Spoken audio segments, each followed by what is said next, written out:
අයිබෝවන් සුබ සන්ධ්‍යාවක්. ඉතින් අදත් අපි වෙනද වගේම නීති පොත වැඩසටහන රැගෙන ඔබේ නිවහනට ආවා. අද දවසෙත් අපි සූදානම් ඔබ දැනුවත් කරන්න ඔබ දැනගත යුතුම කාරණාවක් පිළිබඳව. ඉතින් වැඩි කතා බහට යන්න කලින් මම මෙහෙම දෙයක් කියන්නම්කෝ. අපිට බොහෝ දේවල් අපිට අමතක වෙනවා. අපි සිදු කරන સિદ્ધාන්තයන් අපි මේ ලෝක තුල ජීවත් වෙනකොට බොහෝ දේවල් අපිට අමතක වෙනවා. ඉතින් ඒ කාරණාව යලි යලි මතක් කිරීම තුළින් අපි සිදු කරන්නේ සමාජයට මෙහෙවරක් කියන පරම ආදර්ශය සහ ඒ කැපවීම අපේ තියෙන නිසා වෙනම අද දවසේත් අපි කලින් කතා කරපු මාතෘකාව සහ සමාජය තුළ නිරන්තරයෙන්ම කතා කරන මාතෘකාවක් තමයි අද දවසේත් කතා කරන්න අපි සූදානම් වෙන එකට විවිධ හේතු කාරණාවල් තියෙනවා. විශේෂයෙන් මේ පරිසරය ගැන සැලකනකොට මේ වෙන විට ඩෙන්ගු අවදානම් තත්ත්වයකටත් පත් වෙලා තියෙනවා. ජාත්‍යන්තර වශයෙන් ගත්තත් අපිට විවිධ වූ බලපෑම් අපිට එල්ල වෙන යන්න තියෙනවා. ඉතින් මේ සියලු සාධකයන් ගත්තාම අපිට මේ පරිසරය පිළිබඳව යම් කාරණාවල් කතා කළ යුතුයි කියලා අපිට හිතුණා. මොකද මේ සියලු දේ සිද්ධ වෙන්නේ අපේම අයහපත් ප්‍රතිඵල සහ ක්‍රියාකලාපයන් නිසා දෝ කියලා අපිට හිතෙන නිසා. ඉතින් මේවට බලපාන නීති පිළිබඳව අපි පොඩ්ඩක් දැනුවත් වෙලා ඉමු. ඉතින් මේ කාරණාවේදී ඒ සම්බන්ධයෙන් තමයි අද කතා කරන්න සූදානම් වෙන්නේ. ඉතින් අපි ආරාධනා කරා අපි ගෞරවනීය දේවගතිතුමා චන්ද්‍රරත්න මහපතිකමයන්ට මේ නේතුමා අයිබෝවන් ඔබතුමාට ජේසුපිතයි අනේ බොහොම ස්තුතියි ඔබතුමාගේ සහභාගී වීම පිළිබඳව අද දවසේ වැඩසටහනට කෙටි දැනුම් දීමක් අපි එතුමාට කරේ. නිරන්තරයෙන්ම ස්වර්ග ටීවී නාලිකාවත් එක්ක සැදී පැහැදී සිටින ඔබව ධාර්මිකව දේව වචනය තුළ ධෛර්යමත් කරන්නට. ඒත් එක්කම අද දවසේ නීතිය පිළිබඳ අද මාතෘකාව පිළිබඳව කතා කරනකොට පරිසර ආරක්ෂණය සහ සංවර්ධන ව්‍යාපෘති තමයි අපි ඔන්න කතා කරන්නේ. 0.73 88 75 දුරකථන අංකයත් විවෘතයි. මේ පිළිබඳව නීති පිළිබඳව කතා කරන්න නීතිය පිළිබඳ කතිකාචාර්ය සසිද්ධ සොයිසා මහත්මයා ඉන්නයි ඔබතුමාට ජේසුපීට එතුමා ගැන පොඩි හැඳින්වීමක් කර යුතුමයි. කැලණි විශ්වවිද්‍යාලයේ තාක්ෂණය ඒ වගේම අපරාධ විද්‍යාව නීතිය පිළිබඳව කතිකාචාර්ය සහ ශ්‍රී ලංකා විවෘත විශ්වවිද්‍යාලයේ නීති අධ්‍යයනාංශයේ නීතිය පිළිබඳ කතිකාචාර්යවරයා හැටියට ඔන්න එතුමා කටයුතු කරන ඔන්න ඔබ නීති පිළිබඳව දැනගත්තා නම් ඉගෙන ගත්තා නම් එතුමාගෙන් අනිවාර්යයෙන්ම ඉගෙන ගන්නත් ඇති කියලා අපි විශ්වාස කරනවා. තරුණ වයසේදීම උගන්වනවා කියන එකත් ලේසි නෑ. ඉතින් ඒ කාරණාවත් ඔන්න මතක් කරනවා. අපි යමුකෝ අපේ මාතෘකාවටම නීතිඥතුමාගෙන් තමයි අපි මුලින්ම මේ පිළිබඳව කතා කරන්න සූදානම් වෙන්නේ. දැන් මේ පරිසර ආරක්ෂණයනේ අපි මාතෘකාව වෙන්නේ. ඒ පිළිබඳව කතා කරනකොට මේ විවිධ වූ ව්‍යාපෘති සිදු කරන මේ සංවර්ධන ක්‍රියාදාමය හරහා මේ හොඳ දේවල් නරක දේවල් නෙමෙයි. නමුත් ඒවේ අහිතකර බලපෑම් අනිසි ලෙස සිදු කිරීම නිසා මිනිසුන්ටම බලපෑම් ඇති කරලා තියෙනවා. ඒක අපි වක්‍රව නෙමෙයි ඍජුවම කතා කළ යුතු දෙයක්. දැන් මේ එල් නිනෝ තත්ත්වයක් වුණත් උද්ගත වෙලා තියෙන අපි දන්නවා මේ පාරිසරික පද්ධතිය වෙනස් වීම තුළ මේවට මිනිස්යන්ගේ ක්‍රියාකාරකම් ඈඳිලා තියෙනවා. අපි කතා කරන්නේ යන්නේ මේ නීතිය පිළිබඳව කොහොමද මේකට ඈඳගන්නේ අද දවසේ. බොහොම ස්තුතියි ඔස්කා. සතුටුයි නැවත වරයක් සම්බන්ධ වෙන්න උනේ ගැන ඒ වගේම කලාවට අනුපමේය සේවයක් ඉෂ්ට කරපු චන්ද්‍රරත්න මාපිටිකම මැතිතුමත් එක්ක සහභාගී වෙන්න ලැබිච්ච එකත් සතුටක්. අපේ මාතෘකාවට ආවොත් පරිසරය කියන එක මොකක්ද කියලා බැලුවොත් පාරිසරික නීතිය ගැන අර්ථ නිරූපණයක් දෙන්න කිව්වොත් ඒක දෙන එක හරි අමාරුයි. දැන් අපරාධ නීතිය වගේ දෙයක් කතා කරොත් අපිට ගන්න පුළුවන් හරයාත්මක නීතිය දණ්ඩ නීති සංග්‍රහය තියෙනවා කාර්යපටිපාටික නීතිය අපරාධ නඩු විධාන සංග්‍රහය තියෙනවා. හැබැයි පරිසරය සම්බන්ධ නීතිය ඊටම විස්තෘතයි. මේක ආණ්ඩු ක්‍රම ව්‍යවස්ථාවෙන් උත්පාදනය වෙනවා විවිධ නීති ගණනාවකින් මේක සැදුම්ලත් විශේෂ ශේෂ්ත්‍රයක්. එතකොට මේකට ගෝලීය නීති තත්ත්වයනොත් බලාත්මක වෙනවා. දැන් ඔස්කා ආණ්ඩු ක්‍රම ව්‍යවස්ථාවේ 3 වෙනි පරිච්ඡේදයේ මৌলিক අයිතිවාසිකම් පරිච්ඡේදයේ ගත්තොත් මම කලින් වැඩසටහන් වලත් කතා කරලා තියෙනවා මේ පාරිසරික අයිතිය ප්‍රකාශිතව දක්වලා නැහැ. පාරිසරික අයිතිය අපේ ප්‍රකාශිතව දක්වලා නැහැ. ඔස්කාගේ ප්‍රශ්නේ තිබ්බේ අපි සංවර්ධන ව්‍යාපෘති කොහොමද ක්‍රියාත්මක කරන්නේ? සංවර්ධන ව්‍යාපෘතියක් ක්‍රියාත්මක කරන්නේ ඕනම රටක් තමන්ගේ පරිසරය ඇතුලේ. එතකොට පවතින ගෝලීය අවශ්‍යතා මත ආර්ථික වශයෙන් ඉස්සරහට යන්න ඕනේ. ජනතාවගේ ඉල්ලුමට සරිලන සැපයුමක් දෙන්න ඕනේ. කර්මාන්ත ශේෂ්ත්‍රය දියුණු වෙන්න ඕනේ. රැකියා අවස්ථාවල් දියුණු වෙන්න ඕනේ. මේවා දියුණු වෙද්දී පරිසරය මත තමයි මේ ව්‍යාපෘති ක්‍රියාත්මක වෙන්නේ. එතකොට සංවර්ධනය කියන එක අපිට නවත්තන්න බෑ. හැබැයි පරිසරය මත මේ ව්‍යාපෘති කරද්දී ඒ ව්‍යාපෘති කරන්න ඕන කොහොමද? මොන සීමාවලට යටත්වද?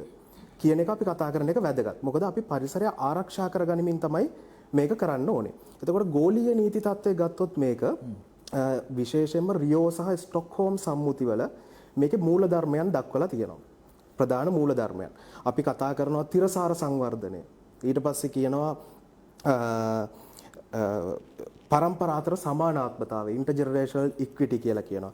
ඒ වගේම සස්ටේනබිලිටි කියන එකත් එක්කම සස්ටේනබල් ඩෙවලොප්මන්ට් තිරසාර සංවර්ධනය. එතකොට පරම්පරාතර සමානාත්මතාවය ඇති කරන එක.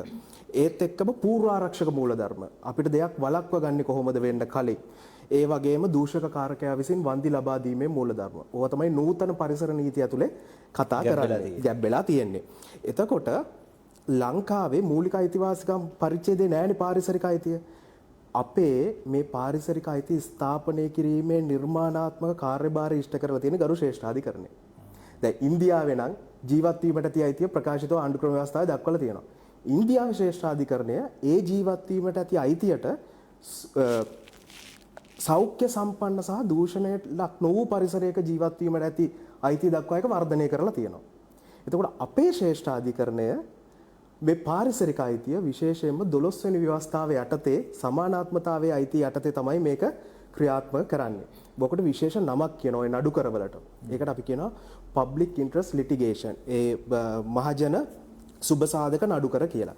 මහජන සුබසාධක නඩුකර වචනෙන්ම ගත්තොත් මහජනතාවගේ සුබසාධනය ළඟා කර ගැනීම තමයි මේකේ බලාපොරොත්තු වෙන්නේ. එතකොට පාරිසරික අයිතීන් ප්‍රකාශිතව අපේ මූලික අයිතිවාසිකම් පරිච්ඡේදය දක්වලා නැති අවස්ථාවක හැබැයි යම්කිසි ව්‍යාපෘතියක් නිසා පරිසරය හානි වෙනවා නම් ඒක සම්බන්ධයෙන් ක්‍රියා කිරීමට මේ මහජන අර්ථ සාධක නඩුකර ගොනු කිරීමේ හැකියාව ශ්‍රේෂ්ඨාධිකරණයේ 12 වෙනි ව්‍යවස්ථාව හරහා ලබා දීලා තියෙනවා.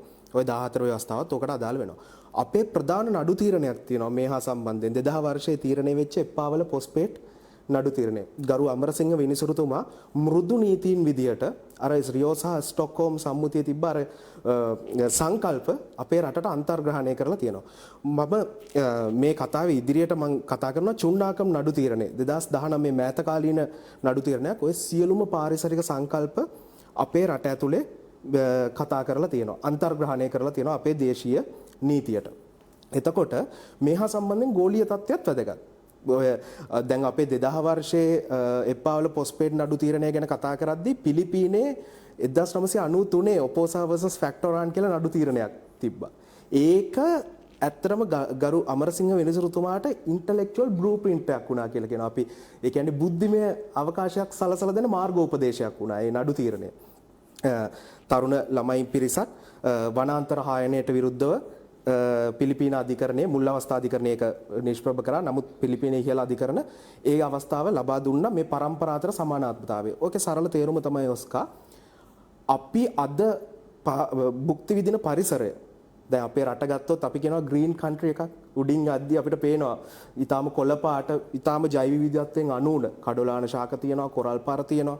විවිධ දේශගුණයන් වලට ඊටාම කෙටි කාල සීමාවකදී වෙනස් වෙන්න පුළුවන් ජෛව විවිධත්වයෙන් අනූන රටක් අපි. එතකොට අපේ වගේ රටක කොහොමද පරිසරය ආරක්ෂා කර ගනිමින් මේ සංවර්ධන ව්‍යාපෘති සිද්ධ කරන්න කියන එක ඔය නඩු තීරණවලදී කතා කරලා තියෙනවා. ඇත්තටම එප්පාවල පොස්පේට් නඩු තීරණය ගත්තොත් ඒකෙදී මූලික අයිතිවාසිකම් කඩවුනේ නැහැ. ඒ ව්‍යාපෘතිය ක්‍රියාත්මක වුණේ නැහැ. ෆ්‍රීපෝර්ට් මැක්මොරාන් කියන සමාගමත් එක්ක ගිවිසුමකට ලැබෙන්න ගියා අවුරුදු 30ක මොනවද පොස්පේට් නිදි කැණීමක් සම්බන්ධයෙන්. ඉතා විශාල පරිසර හානියක් වෙන්න ඉඩ තිබ්බා. මොකද ජයගග ආශ්‍රිත ඔබතුමා දන්නවා මේ එප්පාවල තියෙන්නේ අනුරාධපුර ඒ ප්‍රදේශයේ ජයගග සංස්කෘතික වටිනාකමක් තිය අනුන ප්‍රදේශයක්. ඒ ව්‍යාපෘතිය ක්‍රියාත්මක වුණා නම් ඉතා විශාල පරිසර හානියක් සිද්ධ වෙන්න තිබ්බා. නමුත් ගරු අමරසිංහ විනිසුරුතුමා කියනවා මේ ව්‍යාපෘතිය ක්‍රියාත්මක කරනවා නම් නිසි පාරිසරික බලපෑම් තක්සේරු වාර්තාවක් සහිතව මේක ක්‍රියාත්මක කරන්න ඕනේ. ඔන්න ඊළඟ සංකල්පේ. පාරිසරික බලපෑම් තක්සේරු වාර්තාව අපි කියන environmental impact assessment කියලා EIA එක. ඕනම ප්‍රොජෙක්ට් එකක් කරද්දී ඕනම ව්‍යාපෘතියක් කරද්දී ලංකාව ඇතුලේ ওই පාරිසරික බලපෑම් තක්සේරු වාර්තාව කියන එක අතිශය වැදගත්. පාරිසරික බලපෑම් තක්සේරු වාර්තාවකින් පවතින පරිසරය අධ්‍යයනය කරනවා විද්‍යාත්මකව. අධ්‍යයනය කරලා මේ ව්‍යාපෘතිය ක්‍රියාත්මක වුණාට පස්සේ මොකද්ද වෙන්න පුළුවන් පාරිසරික හානිය කියන එක ගණනය කරනවා විද්‍යාත්මකව. එතකොට මේ සියලු දේවල් ඒකේ ගැබ් වෙලා තියෙනවා. කොටින්ම කිව්වොත් සාගරය ආශ්‍රිතව කරන ව්‍යාපෘතියක් නම් සාගර දියවැල් රටා පවා අධ්‍යයනය කරනවා. සූක්ෂමව. ඒ කියන්නේ විද්‍යාත්මක අධ්‍යයනය කරනවා. ඒ අධ්‍යයනයකින් පස්සේ තමයි ඒක ක්‍රියාත්මක කරන්න ඕනේ. ලංකාවේ ක්‍රියාත්මක වෙච්ච බොහෝ ව්‍යාපෘති, පෝට් සිටි එක බොහෝ ව්‍යාපෘති සම්බන්ධයෙන් මේ EIA එක අතිශය වැදගත්. ඒ වගේම මේ EIA කියන්නේ පාරිසරික බලපෑම් තක්සේරු වාර්තාව මූලික අංගයක් යම්කිසි ව්‍යාපෘතියක් සිද්ධ කිරීමේදී ඒ ව්‍යාපෘතිය සම්බන්ධ නිසි ඇගයීම් වාර්තාවක් කරන්න ඕනේ පරිසරයට සිද්ධ වෙන බලපෑම සම්බන්ධයෙන්. එතකොට අපි සංවර්ධන ඉලක්ක සපුර ගන්න ඕනේ. අපේ විදුලි බල අවශ්‍යතාවය වැඩි වෙනවා දවසින් දවස. අපේ කාර්මික නිෂ්පාදන කරන්න ඕනේ. ඒවට කර්මාන්තශාලා බිහි කරන්න ඕනේ. විදුලි බලාගාර බිහි කරන්න ඕනේ. නමුත් බිහි කරන ගමන් අර පාරිසරික බලපෑම හැකිනම් නවත්තන්න පුළුවන් මට්ටමට ගේන්න ඕනේ. සමහර වෙලාවට ඔස් කදන්නවා ප්‍රායෝගිකව ව්‍යාපෘතියකින් වෙන පාරිසරික බලපෑම 100% අපිට නවත්තන්න බෑ. එතකොට ඒක හැකිතාක් අවම කරගන්න මොනවද ගන්න පුළුවන් ක්‍රියාමාර්ග කියන එක තමයි අපි එතනදී කතා කරන්නේ. මේ හා සම්බන්ධයෙන් ওই මහජන අර්ථ සාධක නඩුකර අතිශය වැදගත්. ඔය පාරිසරික බලපෑම් තක්සේරු වාර්තාව සම්බන්ධයෙන් නීති තත්ත්වය ජාතික පාරිසරික පනතේ 23 වෙනි වගන්තිය දක්වලා තියෙනවා. කොහොමද පාරිසරික බලපෑම් තක්සේරු වාර්තාවක් සිද්ධ කරන්නේ? මහ ජනතාවගේ අදහස් විමසන්නේ කොහොමද? මහ ජනතාව වෙත තොරතුරු සපයන්නේ කොහොමද මේ ව්‍යාපෘතිය සම්බන්ධයෙන්? මොකද අපේ අයිතීන් කඩ වෙනවා කියලා දැනගන්න නම් අපිට තොරතුරු තියෙන්න ඕනේ. මේ ව්‍යාපෘතියෙන් අපිට මොකද්ද වෙන්නේ කියලා. එතකොට මහ ජනතාවට අදහස් දක්වන්න පුළුවන්. ඒ සියලු කාර්යපටිපාටිය දක්වලා තියෙනවා ජාතික පාරිසරික පනතේ 23 වෙනි වගන්තිය. මේක 1980 අංක 47 දරන පනත මුලින්ම ආවේ. ඒකේ 23 වෙනි වගන්තිය හරිම ලදරු අවස්ථාවක තිබ්බ වගන්තියක්. ඒ කියන්නේ බ්ලූමින් ස්ටේජ් එකේ. දියුණු නැහැ. නමුත් 1988 සංශෝධනයෙන් මේක ඉතාම දීර්ඝ කරනවා. පසු කාලිනව 2000 වර්ෂයේ මේකට තව සංශෝධනයක් එනවා. 23 වෙනි වගන්තිය ඔය පාරිසරික බලපෑම් තක්සේරු වාර්තාව සම්බන්ධයෙන් ආයසරයක් සංශෝධනය වෙනවා. මොකද නීතිය කියන්නේ හැම වෙලේම මොකක් වෙන දෙයක්ද? විකාශනය වෙන දෙයක්. පවතින સંદર્ભයන්ට උචිත විදිහට මේක වෙනස් වෙනවා. හොඳම උදාහරණය තමයි ඊයේ පාර්ලිමේන්තුවේ ජාතික පාරිසරික පනතේ 23 වෙනි වගන්තිය මට හරියට මේක ඒ කියන්නේ ගැඹුරට ස්ටඩි කරන්න බැරි වුණා. නමුත් ඇමෙන්ඩ්මන්ට් එක පාස් වුණා. ඒ කියන්නේ පනත් කෙටුම්පත් අවස්ථාවේ තිබ්බ එක පනතක් විදිහට ඊයේ පාර්ලිමේන්තුවේ සම්මත වුණා. ඒකෙත් මූලිකව අවධානය යොමු කරලා තියෙන හાર્ඩ් කෝ එක අපි කියන අර ප්‍රධාන වගන්තිය තමයි 23 වගන්තිය. 23 වගන්තියෙන් කරන්නේ පාරිසරික බලපෑම් තක්සේරු වාර්තාව සම්බන්ධයෙන් ක්‍රියාත්මක වෙන එක. එතකොට අපිට සංවර්ධන ඉලක්ක සපුර ගන්න ඕනේ. සංවර්ධන ඉලක්ක සපුර ගද්දි ආර්ථිකය දියුණු කරන ගමන් මොකද්ද කරන්න ඕනේ? පරිසරය ආරක්ෂා කරන්න ඕනේ. ඒ පරිසරය ආරක්ෂා කරද්දී ඒකේ විද්‍යාත්මක ක්‍රියාපටිපාටිය ඔය මං කිව්ව විදිහට ඔය EIA report එකේ ගැබ් වෙලා තියෙනවා. හදිස්සියවත් ඔය පාරිසරික බලපෑම් තක්සේරු වාර්තාව හරියට කරලා තිබ්බේ නැත්තම් එහෙම නැත්තම් නිසි ක්‍රියාපටිපාටිය අනුගමනය කරලා තිබ්බේ නැත්තම් ඒක සම්බන්ධ යම්කිසි ෆේලිය එකක් දුර්වලතාවයක් තියෙනවා නම් තමයි මොකටද විශේෂ වෙන්නේ? ගරු ශ්‍රේෂ්ඨාධිකරණයේ අර මහජන අර්ථ සාධක නඩුකරයකට මේක විශේෂ වෙන්නේ. මොකද ඒ ඕනනම් මම ඉදිරි වටේදී කතා කරන්නම් මේ මූලික අයිතිවාසිකම් ගොනු කිරීම සම්බන්ධයෙන් ශ්‍රේෂ්ඨාධිකරණයට යද්දී ඒකේ තියෙනවා සීමා කිරීම. නමුත් පාරිසරික අයිතියක් කඩ වෙන්නේ තනි පුද්ගලයෝ වශයෙන් නෙමෙයි. කවුරු වශයෙන්ද? සාමූහික වශයෙන්. ඔය කියන කාරණාවේදී බලපාන්නේ මම හිතන්නේ කෙටි කාලීන විසඳුම් නෙමෙයි. මේක ඔය විද්‍යාත්මක බලකින රටක දීර්ඝ කාලීන විසඳුමක් හැටියට තමයි ඔය වගේ දේවල් නිර්ණායකයන් ගෙනලා තියෙන නීතිය තුල. ඔව් ඒ ව්‍යාපෘතිය ක්‍රියාත්මක වෙන කාලය ඇතුළත අපි ඉදිරියට අපි කියනවා මේ එස්ටිමේට් කරන හානිය කොච්චරද ඇස්තමේන්තු කරන. එතකොට ඒක අවම කරගන්නේ කොහොමද? දැන් උදාහරණයක් ගත්තොත් මම මේක මේ හැම නීති ශිෂ්‍යයෙක්ටම මේ පාරිසරික නීතිය උගන්වනවා.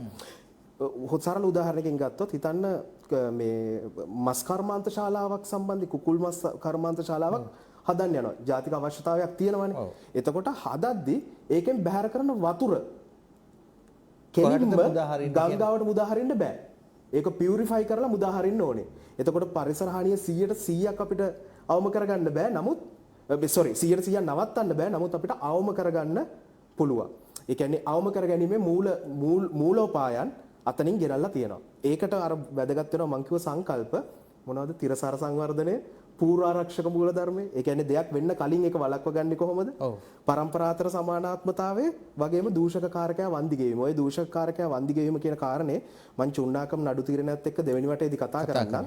මං ඊට කලින් පුංචි දෙයක් දැන් ඔය සියලු දේ නිර්ණායකයන් හැටියට අරගෙන උසාවිය නෙමෙයි තීරණය කරන්නේ, අධිකරණය නෙමෙයි තීරණය කරන්නේ රයිට් මේක මෙහෙම මෙතන ස්ථාපිත කරන්න පුළුවන් කියන කාරණාව. එතකොට ඔක යන්නේ දෙවෙනි වතාවටනේ නීතියට යන්නේ.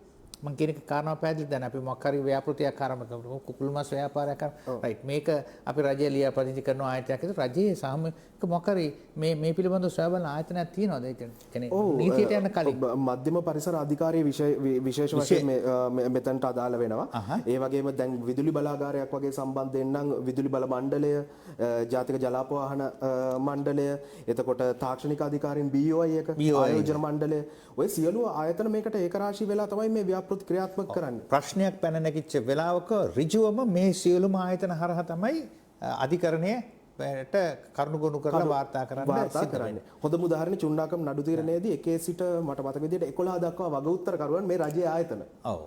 රජයේ ආයතන තමයි වගකීමට ලක් වෙන්නේ. කිරීමක් හෝ නොකර හැරීමක්. ඔවුන් නීතිය ක්‍රියාත්මක කරන්නේ නැත්නම් පාරිසරික දූෂණයකට විරුද්ධව ඔවුන් වගකීමට ලක් වෙනවා. කරන්න ඕනේ තමන්ගේ වගකීමක් නොකර හැරීමක තුලින් ජනතාවගේ අයිතීන් කඩ වෙන්න පුළුවන්. එතකොට ඒක හරි වැදගත්. අනිත් එක අපි කියනවා මේ මහජන භාර සංකල්පයේ පබ්ලික් ට්‍රස්ට් ඩොක්ට්‍රින් එක. පාලකයා මහජනතාවගේ දේපල සම්පත් දැරිය යුත්තේ භාරයක් ලෙස. භාරයක් ලෙස කියන්නේ තමන්ගේ අයිති හිමිකාරයා කියලා නෙමෙයි, මහජනතාවගේ අර්ථලාභය සලසන්න ඒ භාරයක්සේ දැරිය යුතුයි කියන එක අපි කතා කරනවා. ඒක වගවීමක්, ඒ වගේ කීමකට එහා ගියා accountability කියන්නේ අපි ගණන් දිය යුතු කාරණාවක් පිළිබඳව තමයි එතනදී ගෙනහැර දක්වන්න පුළුවන්. ඔව්, ඒ පාලකයන් බන්ධනයට ලක් කරනවා. තමන් ගන්න ප්‍රතිපත්ති මේ తీරන. මොකද අපි හිතන්නේ ඔය සංවර්ධන ව්‍යාපෘතියක් ක්‍රියාත්මක කරද්දී ඒක අදට විතරක් නෙමෙයි බලපාන්නේ. ඒක ඇත්තටම බලපාන්නේ අනාගතයට. දැන් ඔබතුමා පටන් ගද්දි කිව්වා එල්නිනෝ තත්ත්වය. ඇමරිකාව පාරිසරික නීතීන් ගණන් ගන්නේ නැහැ වර්තමාන සන්දර්භය ඇතුලේ. ඇමරිකාව ක්ලයිමට් චේන්ජ් කියන එකවත් මේ කාලගුණික වෙනස් වීම කියන එකවත් ඒ කියන්නේ ඉස්සර තිබ්බ මට්ටමින් වර්තමානයේ කටයුතු කරන්නේ නැහැ. මොකද එයාලා හැම වෙලේම බලන්නේ තමන්ගේ ආර්ථික දියුණුව. හැබැයි ඒක මත ඉඳගෙන විතරක් ලෝකයකට ඉස්සරහට යන්න බෑ. න්‍යෂ්ටික බලාගාරයක් වගේ ප්‍රශ්නයක් ආවොත් එක රටකට විතරක් නෙවෙයි බලපාන්නේ. චර්නෝබිල් බලාගාරය කොච්චර බලපෑමක් යුරෝපයටත් ඒක බලපෑවා. එතකොට අපි හිතනවා තරම් මේක සහැල්ලු දෙයක් නෙවෙයි. මේක අන්තර්ජාතිකව මේක විශ්වීය දෙයක් ඇත්තටම. මේ මුළු විශ්වයටම බලපාන්න පුළුවන් දෙයක්. අපි මේ පිළිබඳව කතා කරනකොට අපි යමු අපේ ගෞරවනීය දේවගති චන්ද්‍රරත්න මාපටිගම ශූරීන් ඉන්නවා. ඉතින් එතුමත් එක්කත් අපි කතා කරමු මේ පිළිබඳව මේ වෙනම කෝණකින් අපි දකින්න යන්නේ දේව වචනය තුල.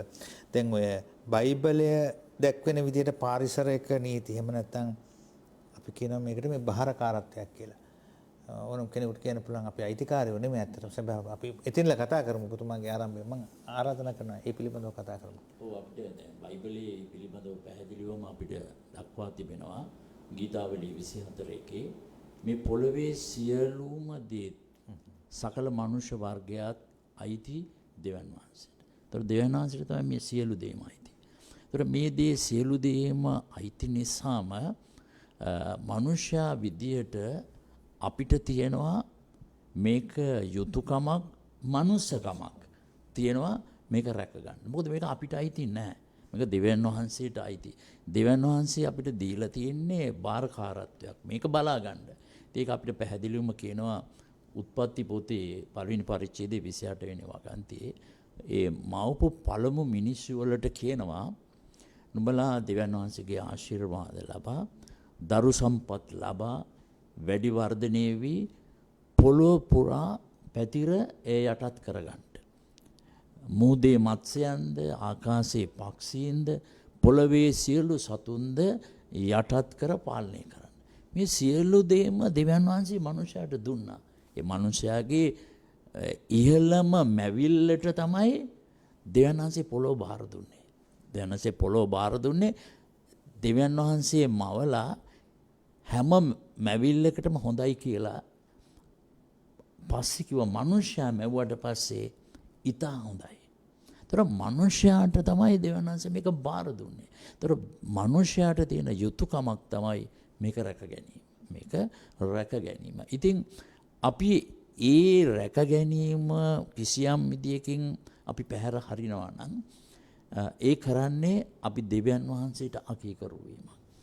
දැන් අපි දකින දෙයක් තමයි මුල් මිනිස්සු වල මවලා දෙවියන් වහන්සේ ඒ අයට දුන්න ස්වයං තීරණ ගන්න නිදහසක්.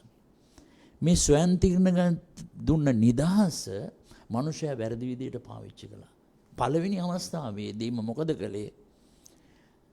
තමන් මත ඒ කියන්නේ ස්වයං ධර්මිෂ්ඨ වුණා. self righteous කියලා කියන්නේ. ඒ කියන්නේ තමන් මත තමයි යැපෙන්න ඕන කියලා යක්ෂයාගේ වචනයට අවනත වුණා. දෙවියන් වහන්සේ මැව්වේ. දෙවියන් වහන්සේ ඔක්කොම දුන්නේ. දෙවියන් වහන්සේ ඊටාම ලස්සන සුන්දර ලෝකයක් මැව්වේ.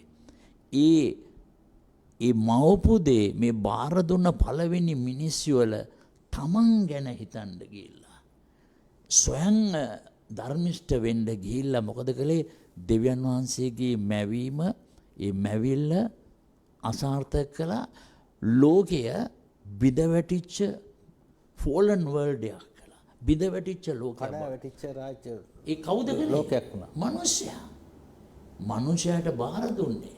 හැබැයි බාර දුන්න මේ මනුෂ්‍යයා ඒක බිඳවැටුව මොකද? තමන් මත රැඳෙන්න ගියා. මේක පැහැදිලිවම දෙන දෙයක් තමයි දෙවියන් වහන්සේව ප්‍රතික්ෂේප කිරීම නෙමේ ඇත්ත තියෙන ලොකුම පාපය. තමන්ට පුළුවන් කියන එක. තමන් මත රඳා පවතීම තමයි දේව වචනයේ තුල තියෙන ලොකුම පාපය. දෙවියන් වහන්සේ මවපු මනුෂ්‍යයා තමන් මත රැඳෙන්න ගියා. නමුත් අපිට පැහැදිලිවම බයිබලයේ කියන දෙයක් තමයි මතෙව් සුභාරංචියේ 6:33 පළමුව දේව රාජ්‍යයේද උන්වහන්සේගේ ධර්මිෂ්ඨකමද සොයන්න එවිට සියල්ල ලැබෙන්නේ. ඒකේ ඇතුලේ අන්තර්ගතයි. ඒ සියලු දේවල් අන්තර්ගතයි මේ පදය තුල. ධානස එච්චර ලස්සන ලෝකයක් දුන්නේ. ඒ පවරුවේ මේ මිනිසයාට මිනිසයක අහිමි කරගත්තා. මිනිසයක. ඉතින් අද බලමු අද මේ ලෝකේ සිදුවෙන දේවල් තුලින් මේ මිනිසයා තමයි මේ මවපු දේ අද විනාශ කරමින් සිටින්නේ. බාරකාරත්වය විනාශයට ලක් කරලා තියෙනවා. බාරකාරත්වයට විශ්වසනීය වුණේ නැහැ. ඒ ගත්ත වගකීම දැරුවේ නැහැ. තමන් ඒ කියන්නේ පළමු මිනිස්සු වල කරපු වැරද්දමයි අදටත් මිනිස්සු කරන්නේ. මේ ෆෝලන් වර්ල්ඩ් එකේ තියෙන මේ මනුෂ්‍ය ස්වභාවය, ඒ කඩාවැටිච්ච මනුෂ්‍යගේ ස්වභාවය තමයි තමන් මත රැඳෙන්න යනවා. බයිබලේ පුරාවටම කියන්නේ දෙවියන් වහන්සේව හොයන්න. දෙවියන් වහන්සේව හොයන මනුෂයා ඒ මනුෂයා යන්නේ ජීවිතේ පුරා ධර්මිෂ්ඨ ගමන. දෙවියන් වහන්සේත් එක්ක යන ගමන. ඒ යන ගමන අපි කරන්නේ නැත්තම් මොකද්ද වෙන්නේ? මේ ලස්සනට මවපු මේ සුන්දර ලෝකය අපිව විනාශ කරගන්නවා. අපිට දුන්න බාරකාරත්වය අපි අහිමි කරගෙන තියෙනවා. සියල්ල අපිට බාර දුන්නේ මනුෂයාට. ඊතරම් විශ්වාස කළා. මොකද උන්වහන්සේගේ ඉහළම මැවිල්ල ඉතා හොඳයි කිව්ව මනුෂයාම වල. අනිත් සියලුම මැවිලි වලට වඩා ඔය ග්‍රහලෝක ඉර හඳ මේ සියලු දෙයටම වඩා දෙවනසේ ඉතා හොඳයි කියන්නේ හොඳයි කිව්වේ මනුෂයා මැව්වට පස්සේ. එච්චර හොඳට මවපු මැවිල්ල දෙවියන් වහන්සේගේ ඒ මවපු ලෝකය විනාශ කළා. ඒ විනාශ කරමින් සිටිනවා. එය පෙරටත් වඩා අද වෙන විට නැති කරමින් සිටිනවා. ඒක තමයි අපි දකින්නේ අද පරිසරය තුළ අද අපි කතා කරපු දේවල් තුළ. මේ මොකද්ද වෙලා තියෙන්නේ? දෙවියන් වහන්සේ දුන්න දේ ඒ බාරකාරත්වය අපි තුළ නැහැ. අපිට දුන්න වගකීම අපි ඉෂ්ට කරන්නේ නැහැ. අපිට ගණන් දීමක් නැහැ. අපේ ජීවිතේ පුරා අපිට ගණන් දීමක් නැහැ. කාටද මේ කරන්නේ? අපිට සලකපු කෙනා අපිට සියල්ල දුන්න කෙනාට විරුද්ධව අපි කටයුතු කරමින්. මේක හැම තැනකම තියෙනවා. මේක දෙවියන් වහන්සේට විරුද්ධව විතරක් නෙමෙයි. අද අපි රස්සාව කරනවා නම් තැනක්. ඒ රස්සාව කරන තැනත් ඉන්නේ ඒකේ තියෙන මොකක් හරි එකක් හොරගම් කරගෙන යන්න බලන්න. ඒම නිනේ කඩදාසි ටික හරි හොරගම් කරගෙන යනවා. අපි අවංක නැහැ. කිසි තැනකදී අවංක නැහැ. ඒ අවංකකම මේ ගොඩනැගිලි නිර්මාණය කිරීමේදීද ඔය හැමදේම සමහර බිල්ඩින් හැදුවට පස්සේ අවුරුදු දෙකකින් කඩා වැටෙනවා. බොරු කරලා තියෙන්නේ. තමන් කරන දෙයට අවංක නැහැ. තමන් කරන දෙයට අවංක නැහැ. ඉතින් ඕකනේ වෙලා තියෙන්නේ. මේ මිනිස්සයා තමයි මේ කතා කරවගේ පරිසරයට සිදුවෙන හානිය පෙන්වන්නේ නැතුව ඒකත් වහලා තමයි සමහර තැන්වල බිල්ඩින් හදලා තියෙන්නේ. අද වෙලා තියෙන එක. සංවර්ධන ව්‍යාපෘතිත් කරලා තියෙන එක තමයි. සමහර ඒවා දැන් ඔය කතා කරනවානේ සමහර ඔය අධිවේගී මාර්ග සමහර ඒවා භාගයට නතර වෙලා ඒවා හදන්න ගියේ ඒවා මේ ඒවට හරි විදියට ඒවා කරලා නැහැ.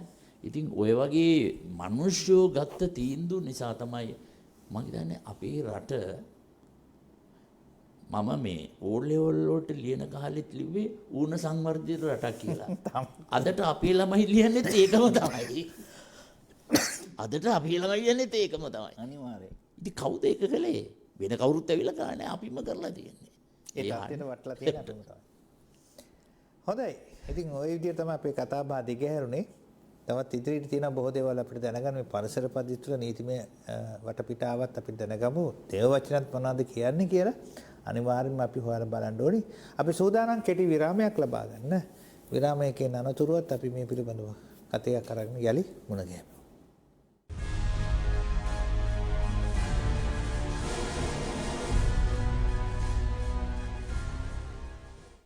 ඔබත් සමාජ සම්බන්ධතාවයන් නිසා පීඩාවට පත්වෙච්ච කෙනෙක්ද? එහෙමත් නැත්නම් ජීවිතේ තර්ජන වලට ලක් වෙච්ච කෙනෙක්ද? ඔබට මේ සම්බන්ධතාවයන් නිසා මානසික සිදුවන්නේ කුමක්ද කියලා හිතාගන්න බැරුව ඉන්න කෙනෙක්ද? ඉතින් අපි මේ කරන පර්යේෂණාත්මක වැඩසටහන් මාලාව තුළින් ඔබට මේ ගැන අවබෝධයක් ලබා ගන්න පුළුවන් අවස්ථාවක් තියෙනවා. ජීවිතයට අරුතක් තුළින් හමු වෙමු.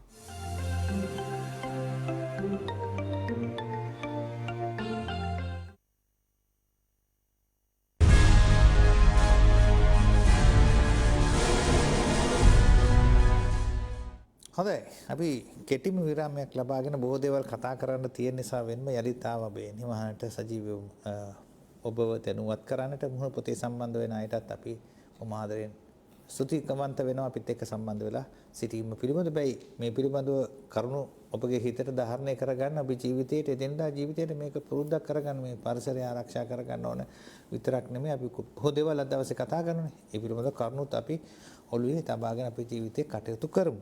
මම අද දවසේ කතා කරමින් සිටින ගෞරවනීය දේවකේති චන්ද්‍රරත්න මාපිටිගම සහ නීති පිළිබඳ කතිකාචාර්ය සසිද්ධ සොයිසා මහත්මයාත් එක්ක තමයි මේ විදිහට කතිකා කරන්නේ. මම යන්න කැමතියි අපේ නීතිය පිළිබඳව කතා කරන්න අපේ කතිකාචාර්යතුමාගෙන් මේ පිළිබඳව ආයි විමසන්න. අපි කලින් කතා කරන්නේ දැන් පරිසර ආරක්ෂණය කොහොමද මේක බලපාන්නේ නීතිමය තත්ත්වයන් අපි මොන වගේ ක්‍රියාදාමයන්ද මේ නීතිය තුල ඉඳගෙන සංවර්ධන කටයුතු ව්‍යාපෘති හානියක් නොවන ආකාරයෙන් කළ යුතුයි කියන එක අඩුම තරමේ 90%ක්වත් මේ වෙන හානිය අවම කරගැනීමේ ප්‍රතිපත්තියක් තමයි අපි නීතිය තුළ අපි දකින්න 100%ක්ම නොවෙන්න පුළුවන්. මම කැමතියි මේ සංවර්ධන ව්‍යාපෘති එහෙම නැත්නම් පරිසර ආරක්ෂණය ගැනත් අපි කතා කරා.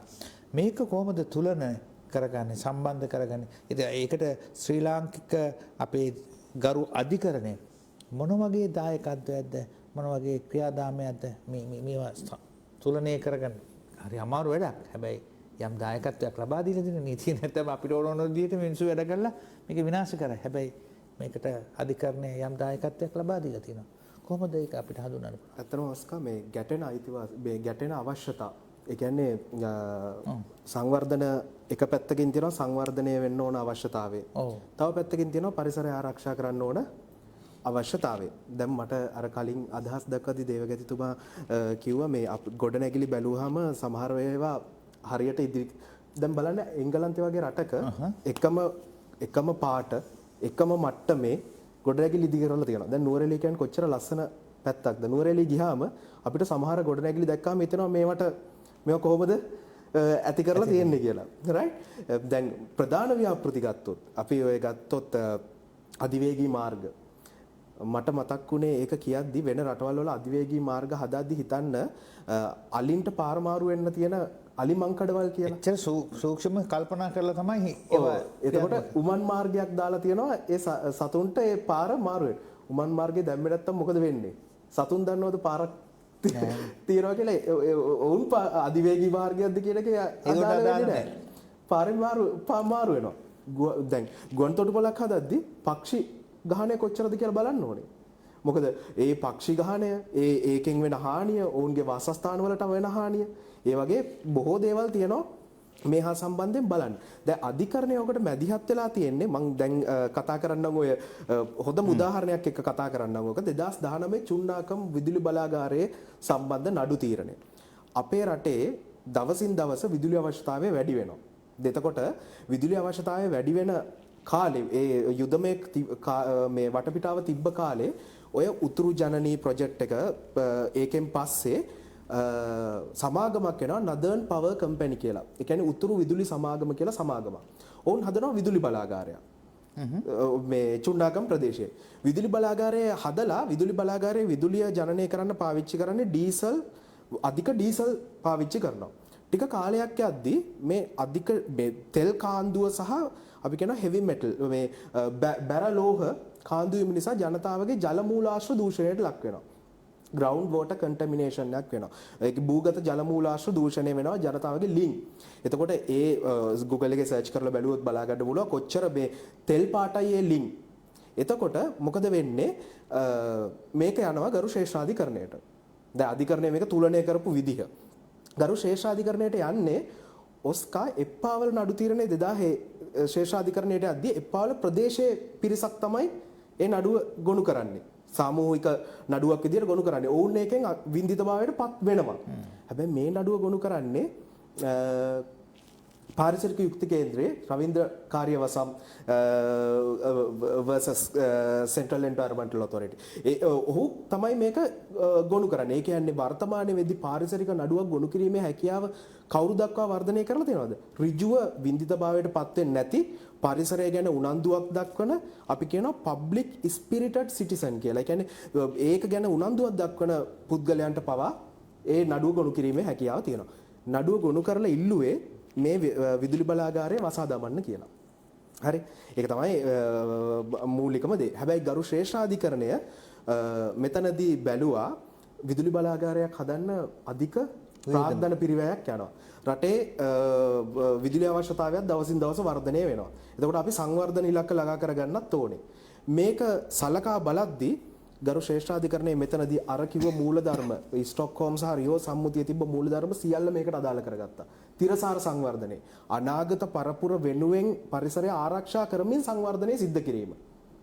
හරිද? එතකොට පරම්පරාතර සස්ටේනබල් ඩෙවලොප්මන්ට්. Sustainable development. පරම්පරාතර සමානාත්මතාවය. අපි කියන ඉන්ටර්ජෙනරේෂනල් ඉක්විටි. අනාගත පරපුරට මේ පරිසරය මේ විදිහටම බාර දෙන්න ඕනේ. මෙතනදී වැදගත්ම මූලධර්මයක් ක්‍රියාත්මක කරා ගරු ශ්‍රේෂ්ඨාධිකරණය දූෂක කාරකයා විසින් වන්දි ගෙවන්න ඕනේ. කවුද දැන් දූෂක කාරකයා? Northern Power Company එක තමයි තමන්ගේ නොකර හැරීම ඇතුලේ දූෂණය සිද්ධ කරලා තියෙන්නේ. මුලදී හොයලා බලලා නැහැ වැඩේ. ඔව්. EIA failure එකක්. EIA failure එකක්. ඒකේ ඇත්තට මේ නඩුව ගැඹුරින් අධ්‍යයනය කරද්දී ඔය ව්‍යාපෘති වලට තියෙනවා ඔස්ක මේ පාරිසරික ආරක්ෂණ බලපත්‍රයක් කියලා දෙයක් EPL එකක්. ඒක ලබා ගන්න ඕනේ. බලපත්‍රයේ යටතේ තමයි කටයුතු කරන්න ඕන. සමහර වෙලාවට තර්ක කරනවා පාරිසරික ආරක්ෂණ බලපත්‍රයක් කියන්නේ මේ පරිසරය දූෂණය කරන්න දෙන ලයිසන් එකක්ද කියලා. ඒ කියන්නේ මම අර කලින් කිව්ව කාරණේ. ඒ දෙන තියෙන අර ක්‍රියාදාමයේ තුල ඕක ඒ කාල මේක දේශපාලනිකත් වෙලා තියෙනවා, පරලෝභීත්වයට තියෙනවා. ඕක වහලා මොකක් හරි කරන්න පුළුවන් කියලා එහෙම මට්ටමකත් ක්‍රියාත්මක වෙන්නේ නැතිනේ. සමහර දේවල්. හදිසි අන්න ඒකයි. හදිසියේ ඒක මුවාවෙන් තමන්ගේ වැඩේ කරගන්න. පාරිසරික බලපෑම් තක්සේරු වාර්තාව නිසි පරිදි ක්‍රියාත්මක කරලා නැත්නම් බලපත්‍රය අනුව ක්‍රියාත්මක වෙන්නේ නැත්නම් අන්න ගරු ශ්‍රේෂ්ඨාධිකරණයට විශේෂ වුණා.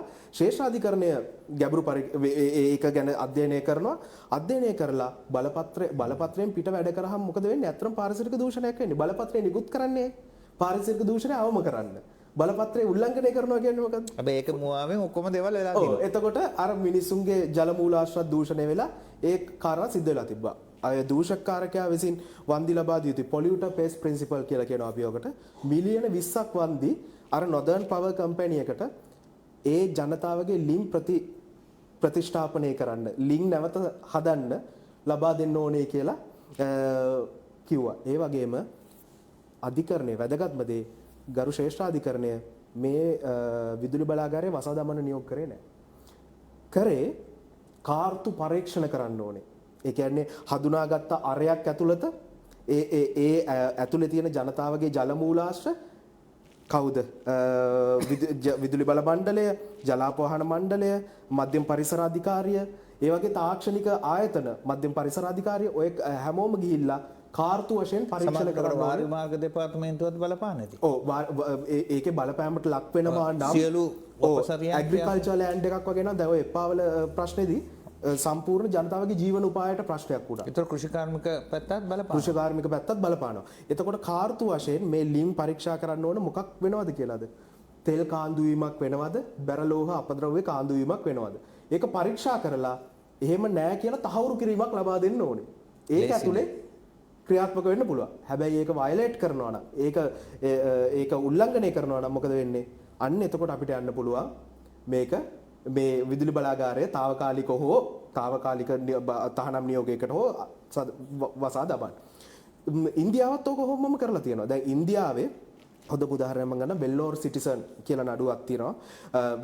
ඒ වගේම MC Mehta vs Union of India කියලා නඩු ගණනාවක් තියෙනවා. ඉන්දියාවේ ඔබතුමා දන්නවා ඔස්කා මේ සම්පදන් කිරීමේ කර්මාන්තශාලා හරි දියුණු ටැනරිස් එතකොට ලෙදර් හදනවා. ඉන්දියාවේ සපත්තු ලෝකේ යනවා හැම තැනම. ඔය සම්පදම් කරද්දී සම්පදන් කිරීමේ කර්මාන්තශාලා වලින් පරිසරයට වෙන හානිය වැඩි. එතකොට ඉන්දියාවේ ගරු ශ්‍රේෂ්ඨාධිකරණයේ අවධානයට ලක් කරලා තියෙනවා මේ හානිය අවම කරන්නේ කොහොමද? ඒකට අවශ්‍ය කරන මාර්ගෝපදේශ සපයලා තියෙනවා. මොකද ඇත්තටම අපේ රටේ ගත්තොත් ඉන්දියාව කියන්නේ මගේ මතකයේ නිවැරදි නම් ලෝකේ 5 වෙනි බලවත්ම ආර්ථිකේ. කාර්මික ශේෂ්ත්‍රයෙන් ඉහළ ඉන්න රටක්. හැබැයි කාර්මික පැත්ත දියුණු වෙනවා කියන්නේ ඒ රටේ වායු දූෂණය වැඩි වෙනවා. ජල දූෂණය වැඩි වෙනවා. මට මතක විදිහට දිල්ලියේ පොදු පරිසර දූෂණය වැඩි වෙනවා. අපේ මීදුම වගේ සමහර වායු දූෂණය නිසා අපිට ඉස්සරහින් යන එකට විසිරිටි එක නෑ පේන්නේ නෑ. ඒකේ බලපෑම අපිටත් ඇති වෙනවා යම් කිසි කාල පරිච්ඡේදයක්. ඒක නිසා අන්න වැදගත්. කලාපීය එකගතාවයන් වලට එන්න ඕන. රාජ්‍ය තාන්ත්‍රික භාවය එනවා. රාජ්‍යයන් අතර මැදිහත් වීම. අපේ පරිසරය ආරක්ෂා කරද්දී ওই දීවර කර්මාන්තය ආශ්‍රිතව අපිට මේ විශාල දැල් යොදලා මාළු ඇල්ලීමේ සමහර මේ මෙතඩ්ස් අපි තහනම් කරලා තියෙනවා. ඇයි ඒ? පැටවුත් අහු වෙනවා. ආයෙ ප්‍රතිස්ථාපනය කරන්න බෑ. මොකද මේක වෙලා තියෙන මේක සුරක් කියලා කියන්නේ අපි රැකගෙන අපේ දේවල් අපි කරගන්න ඕනේ කියන තහවුරු මතේ ඉඳගෙන නෙමෙයි අපිම විනාශ කරන මේ මොකක් වුණත් කමන්නේ අපේ වැඩේ කරගන්න ඕනේ කියන මතේ ඉඳගෙන වැඩේ කරගෙන යනවා. ඔව් අපි පූර්ණව ආර්ථිකය ගැන විතරක් හිතන්න කල්පනා කරනවා. දැන් මට මතකයි දැන් ඒ දවස්වල වායු සමීකරණ වලට පාවිච්චි කරා CFC වායුව ක්ලෝරෝෆ්ලෝරෝකාබන් ඕසෝන් ස්තරය සිදුරු කරන ওই වායුවේ. සිදුරු කරාම චීනේ රටවල් වල ජනතාවගේ මේ ස්කින් ඩිසීසස් ඒ පාරජම් ඕසෝන් ස්තරය මොකද කරන්නේ? පාල ජම්බුර විකිරණ ෆිල්ටර් කරනවා. මේ ඒක ඍජු ආවට පස්සේ ජනතාව ඒක බලපෑම ජනතාවට සහ සතුන්ට සිද්ධ වෙනවා. ඊට පස්සේ මොකද උනේ? CFC තහනම් කරා. ඒක ලෝකෙම CFC වායුව තහනම් කරා. පස්සේ දැන් මොකද උනේ?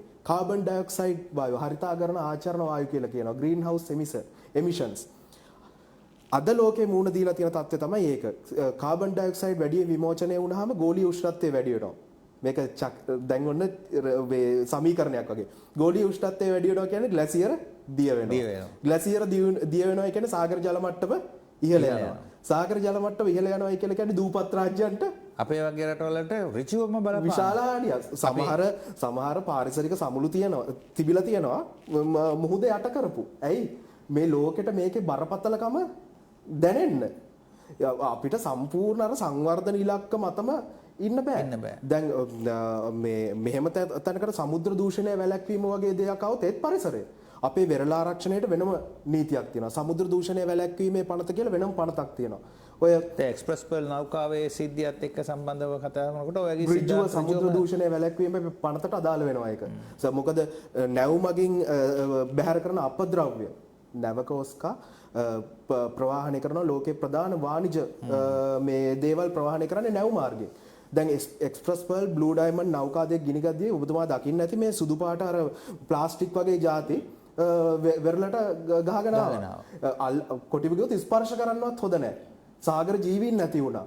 තෙල් කාන්දු වුණා. තෙල් කියන්නේ ඔස්කා නැවේ තට්ටුවේ සහ නැව ඇතුළත මේ ප්‍රවාහණයට පාවිච්චි කරන තෙල් සහ නැවේ පරිභෝජනයට පාවිච්චි කරන තෙල් දෙකම. මොකද මේ නැව ගිනි ගත්තාම නැව කැඩිලා ගියොත් ඒක නිසා තමයි ටග් යාත්‍රා පාවිච්චි කරලා නැව අපේ බුදු සීමාවෙන් එළියට ගෙනියන්න උත්සාහ කරේ. අන්න පූර්වාරක්ෂක මූලධර්මය. යම් කිසි විපතක් සිද්ධ වීමට පෙර අපිට පුළුවන් දෙක වළක්ව ගන්න. අපි කියනවා prevention is always better than cure. යමක් වළක්ව ගන්න එක හොඳයි දෙයක් වෙලා ඒකට ප්‍රතිකර්ම හොයනවට වඩා. ඒ මූලධර්ම වලට අපි අන්තර්ග්‍රහණය කරලා තිනවා. අපේ ප්‍රධාන නීතීන් ටික තමයි මම ඔය ඔතන දැක්කේ. සඳහන් කරේ. ওই විදිහට තමයි අපි මේක තුලණය කරගන්නට පරිසර ආරක්ෂණ සහ නීතිය මේ ඔක්කොම අර කියපු කාරණාවල සියල්ලම අපි කියන මේ බැලන්ස් කරගන්න ඕනේ, සමතුලිත කරගන්න ඕනේ. එහෙම නැත්නම් හරි අමාරුයි මේ නීතියටම කියලා අර කිව්වා වගේ මේවා සියල්ල වහලා දාන්නත් බෑ. හැබැයි පරිසරයට හානියක් නොවන ආකාරයෙන් සිද්ධ වෙන්නත් ඕනේ. මේක අඩුම වශයෙන් 80ක් 90ක්වත් නිවැරදිව සිද්ධ වෙන්න ඕන තැන ඉඳලා තමයි අපේ නීතිය, අපේ රටේ නීතිය ජාත්‍යන්තරවත් බැලුවොත් අපි බලපාන්නේ බලනොත් අපි ගොඩාක් දේවල් වලට මුහුණ පාලා තිනවා. ඒ පෝට් සිටි කතන්දර අපි මුලින්ම මේ සාකච්ඡාවට එන්නේ මුල් කාලයේදී අපි මේ පෝට් සිටි සම්බන්ධයෙන් තිබුණා වූ කාර්යයන් මොනවද කියන යටතේ තමයි මේ සාකච්ඡාවම අපි කලිනුත් අපි මේ වැඩසටහන වලින් කතා කරා. ඉතින් මේ පිළිබඳව දැනුවත් ඉතින් අර මම සරල සිද්ධිය දැන් අපි අර ඩෙන්ගු දැන් අවදානමකට ලක් වෙලා තියෙනවා. ඕකට අපි දකිනවා විවිධ මාධ්‍ය ඔස්සේ විශාල බිල්ඩින් ගහලා තියෙන හැබැයි උඩ වතුර රැඳිලා තියෙනවා. මේක අර කිව්වා වගේ මේක නීතියට මෑතු දෙයක් නෙමෙයි. නමුත් ඒ සරල ක්‍රියාදාමය පාවිච්චි නොකර මේවා තමයි නීතියට එහා ගිය දෙයක් තියෙනවා. අපි නීතිය අපි ගරු කරන්න ඕනේ.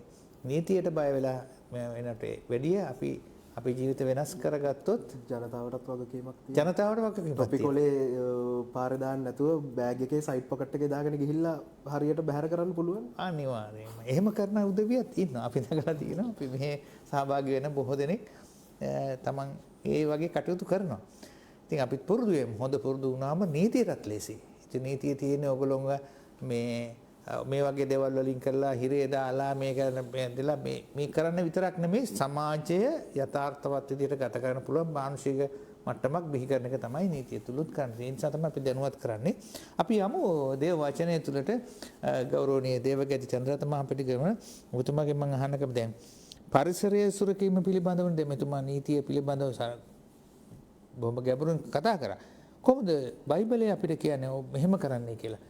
කලින් අපි යම් කාරණාවල් කිහිපයක් කතා කරමු. එයින් එහාට ගැඹුරින් අපි දැන් අපි බැලුවොත් දැන් බයිබලයේ පරණ ගිවිසුම ගත්ත බලන්න පරණ ගිවිසුම කියන්නේ කොයි කාලේ සමාවෙන්න මයික්‍රොෆෝනයේ පොඩිත්තක් දැන් අපි බයිබලයේ දිහා බැලුවොත් බයිබලයේ දැන් පරණ ගිවිසුම මම කියන්නේ ගොඩාක් කාලෙකට ඉස්සෙල්ලා නෙමෙයි ක්‍රිස්තු පූර්ව කාලේ ලියපු දේවල්. දැන් ඒ කාලේ පවා බලන්න මේ පරිසරය ගැන දේවචනය තුල කතා කරපු දේ. දැන් හිතෝපදේශ 12:10 කියනවා ධර්මිෂ්ඨයා තමාගේ තිරිසන් සතා සුරක්ෂිතව තබා ගනී. අධර්මිෂ්ඨයා කූර ලෙස සලකයි. ඒකෙන් මොකද අපිට පෙන්වන්න දෙන්නේ? දෙවියන් වහන්සේගේ මේ මැවිල්ල තුල අපිට පෙන්වපු ප්‍රධානම පණිවිඩය තමයි ප්‍රේමය. අපි මිනිස්යාට ප්‍රේම කරනවා වගේම ගහකොළට වෘක්ෂලතාවලට සතාට සිව්පාවාට ප්‍රේම කරන්න ඕනේ. ඉතින් ඒක බයිබලයේ පුරාවටම තියෙන දෙයක්. අපිට උගන්වනවා ඒක. දැන් මේ පදින් කිව්වේ ඒකනේ. ධර්මිෂ්ඨයා තමන්ගේ ජීවිතේ විතරක් නෙමෙයි තිරිසනා ගැනත් සිතනවා. තිරිසනා ගැනත්. නමුත් අද මොකද්ද වෙලා තියෙන්නේ? අද අපේ ජීවිතය දිහා බැලුවොත් අපි මිනිස්යන් ලෙස අපි මේ දේවල් කරනවාද? දැන් අපි අවංකවම අනිත් මිනිසයාට ප්‍රේම කරනවාද? දැන් බලන්න මම දන්න තරමට ලෝකයේ තියෙන එකම රට වෙන්න පුළුවන් ශ්‍රී ලංකාව කෑම හදන මිනිස්සු ඉන්නව නේද? ඒ කෑමට වාදානවා. තමන් කන දේ වෙනම තියාගෙන මිනිසුන්ට විකුණන දේට මේ වාදානවා. දැන් මම දන්නවා මේ ඔය මේ උඩරට මේ එළවලුවවන එක මම එක තැනක ගිය වෙලාවක මම දැක්ක දෙයක්. දැන් එතන දැන් අර මේවා පරිබෝධනාශක ගහනවනේ අර මේ බඳගෙන ගහනකොට එක්කෙනෙක් අහනවා දැන් ඉතින් ඕකම ගහනකොට මේ සෞඛ්‍ය ශාස්ත්‍රයේ අදාළ කෙනෙක් තමයි ඒක කියන්නේ. දැන් ඕගොල්ලෝ ඒ විදිහට තමයි ඕගොල්ලෝ මේ කන එළවලු වලටත් ගහන්නේ. නෑ මාත් අපි ඒව ගන්න අපි ඒව වෙනම හදන්නේ ඒව වෙනම. ඒගොල්ලෝගේ ටික තමන්ගේ ජාම ෂේප් කරගන්න. එහෙම කතාවට කියන්නේ. ඔය ඕකේ මොකද්ද පෙන්වන්නේ? අපි අනිකාට ප්‍රේම කරන්නේ නැහැ. දෙවනාසිකේ ප්‍රධාන පණිවිඩය අනිකාට ප්‍රේම කරන්න. මනුෂ්‍යයාට විතරක් නෙමෙයි ගහකොළට, වෘක්ෂලතාවලට, සතා සීපාවට ප්‍රේම කරන්න. එහෙම තිබුණා නම් මේ ලෝකෙ කොච්චර සුන්දරද? නමුත් එහෙම දෙයක් නෑ අපිට පේන්නේ. ඒක දැඩි ලෙස විකෘති වෙච්ච, ජරා ජීර්ණ වෙච්ච පසුබිමක අද අපි ඉන්නේ මේ රටේ. මම කියන්නේ කන දෙයට වහ දානවා කියලා. එහෙම කරනවද මිනිස්සු? ඒ තරමටම අද ඒ මොකද්ද වෙලා තියෙන්නේ? ඒ අපේ සිත. අපේ සිත තුල මේ ඒ කියන්නේ අපි ප්‍රාණය කියලා කියන කොටස සෝල් කියන එක. මේ සෝල් එකේ තියෙන මනස, කැමැත්ත සහ හැඟීම. මෙන්න මේ තුනේ අපි දෙවියන් වහන්සේ නැත්තම්, අපි දෙවියන් වහන්සේත් එක්ක සම්බන්ධයක් නැත්තම් මේ ප්‍රාණය කියන කොටස ඊටාම අසුද්ධ තැනකටපත්ව තිබෙනවා. ඊතරම්ම විකෘති තැනකටපත්ව තිබෙනවා. ඒ නිසා තමයි ඒ විකෘති මනසෙන් ඕන දෙයක් කරන්න පුළුවන්. දෙවියන් වහන්සේට ප්‍රේම කරන මනුෂ්‍යයා අනිත් හැම කෙනෙකුටම ප්‍රේම කරනවා. මේක තමයි මූලිකම සාධකය. අපි අනිකාට ප්‍රේම කරන්නේ නැති. ඒක තමයි දෙවියන් වහන්සේ බයිබලේ පුරාවටම කිව්වේ. අනිකාට ප්‍රේම කරන්න. තමන්ට ප්‍රේම කරන්නාක්සේ අනිකාටත් ප්‍රේම කරන්න. ඔයක නැති වුණොත් ඒක හැම ශේෂ්ත්‍රයටම බලපානවා. හැම ශේෂ්ත්‍රයටම බලපානවා. ඉතින් අපි බයිබලේ පුරාවටම තියෙන මේ පණිවිඩය, මේ ප්‍රේමයේ පණිවිඩය මේක හැම තැනකටම යන්න ඕන. විශේෂයෙන්ම අද අපි කතා කරපු මාතෘකාවේ මේ පරිසරය ගැන. මේ පරිසරයට ගොඩාක් හානි කරන්නේ ඒ පරිසරයේ තියෙන කිසි දෙයකට ආදරය කරන මිනිස්සු නෙමෙයි. ඒක තමන්ගේ වාසියට, තමන්ගේ ප්‍රයෝජනයට හරවගත්ත මිනිස්සයා. ඒ නිසා තමයි මේ ඔක්කොම ඒ ව්‍යසනකාරී තත්ත්වය ඇවිල්ලා තියෙන්නේ.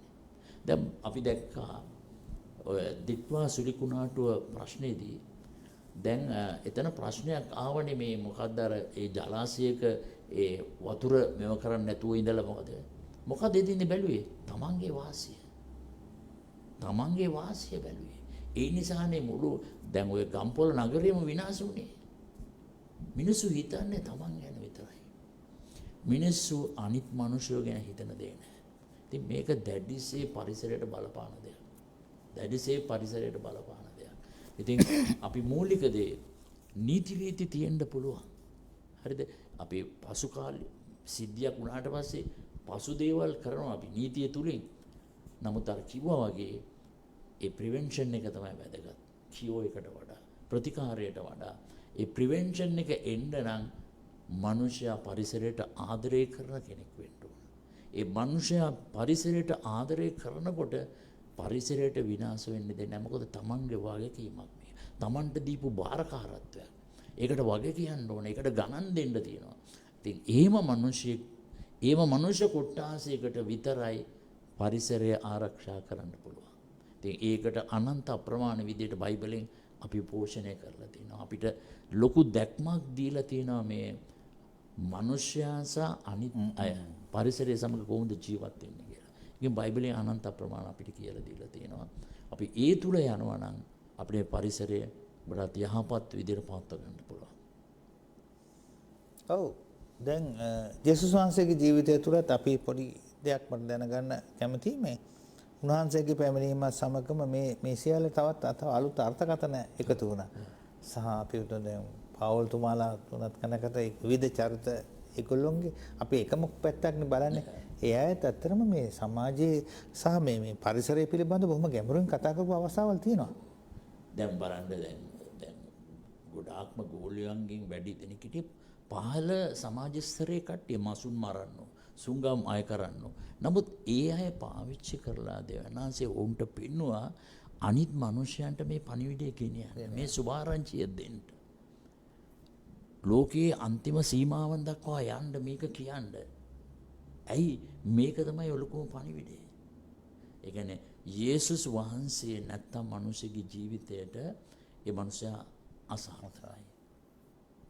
යේසුස් වහන්සේ කියන්නේ දෙවියන්ගේ පුත්‍රයාණන් මේ ලෝකයට අපිට කියනවා යොහන් 3:16 ඊතරම්ම දෙවියන්ගේ මිනිසයා ලෝකයට ප්‍රේම කළා. ඒ ප්‍රේම කරපු හින්දා තමයි ඒක ජාතක පුත්‍රයාණන් එව්වේ මිනිසයා උන්වහන්සේ අදහන මිනිසයා විනාශ කරන්නට නෙමෙයි උන්ට සදාකාල ජීවනය දෙන්න. ඊතරම්ම කියලා කියනවා. ඊතරම්. ඉංග්‍රීසියෙන් කියන්නේ සෝ. එතකොට මේ තනි වචනේ තියෙන බලවන්තකම මොකද දෙවනාසේ ඊතරම්ම මිනිසයාට ප්‍රේම කරනවා. ලෝකයට ප්‍රේම කරනවා.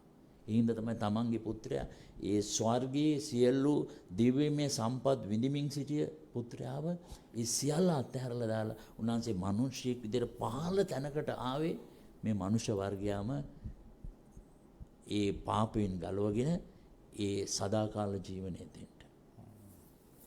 හොඳයි.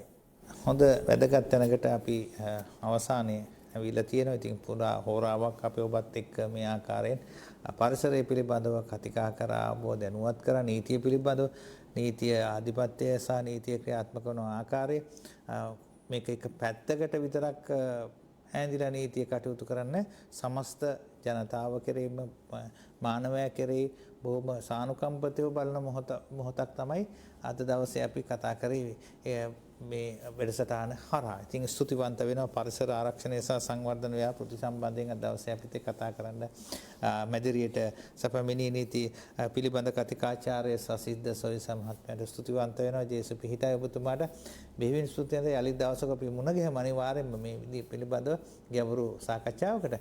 ඒත් එක්කම ගෞරවනීය අපි දේවගති චන්ද්‍රරත්න මහපිටිගම ඉතිමත් අපි සමුදෙනවා අයිබෝන් කියලා ඔබ දෙදෙනාට ජේසු පිට ප්‍රාර්ථනා කරමින් වැඩසටහනෙන් සමුදෙනවා. හිතවතුනි යලිත් හෙට දහවල් 12ට නැවත විකාශය ඔබට බලා ගන්න පුළුවන්. ඉතින් මොහොන පොත ඔස්සේ සම්බන්ධ වුණ ඔබට අපි ආරාධනා කරනවා මේ වැඩසටහන ඔබ ගාව භාගත කරගෙන තබා ගන්න මේවා නැවත නැවත බලන්න කියලාත් අපි ආරාධනා කරනවා. යලිත් අපි ලබන සතිත් මුණ ගැහි මේ බලාපොරොත්තු වෙන අදට අපි සමු ගන්නවා. ඔබටත් ප්‍රාර්ථනා කරනවා දෙවියන් වහන්සේගේ ආශිර්වාදයේ ජේසු පිහිටයි.